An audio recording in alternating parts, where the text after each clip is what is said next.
Πατριάρχη, πες κάτι. Δόξα τω Θεώ, φτάσαμε.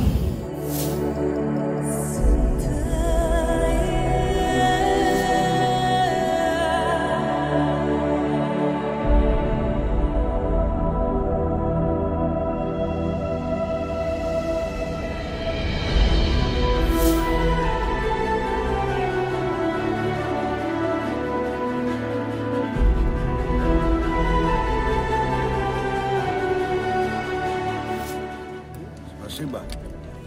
Russia? Montenegro, Черная Гора. Черная Гора. Russia? Не, Черная Гора. Balkan. Montenegro, yes. Serbia, Serbia. Α, Σέρβια, Μπέογκλεντ. Μπέογκλεντ. Πατριάρχη, μιλάς και σέρβικα, έτσι. Εδώ μιλάω ό,τι θες. Θα μας πεις κανένα πνευματικό τώρα. Τώρα που σε πέτυχα να μην καπνίζεις. Λοιπόν, η λύση είναι μόνο μία, ειδικά σε αυτά τα άσχημα χρόνια που ζούμε, και η λύση είναι ο Χριστός. Και το βασικό απ' όλα είναι να γίνουμε έστω μικροί στρατιώτες του Χριστού. Ευχαριστώ τον Θεό που με αξίωσε πάλι και ήρθε στο Αγιός και φόρτωσα τις μπαταρίες μου. Να είσαι καλά, Πατριάρχη. Δεν κάπνισες αυτή τη φορά πολλά. Όχι, όχι.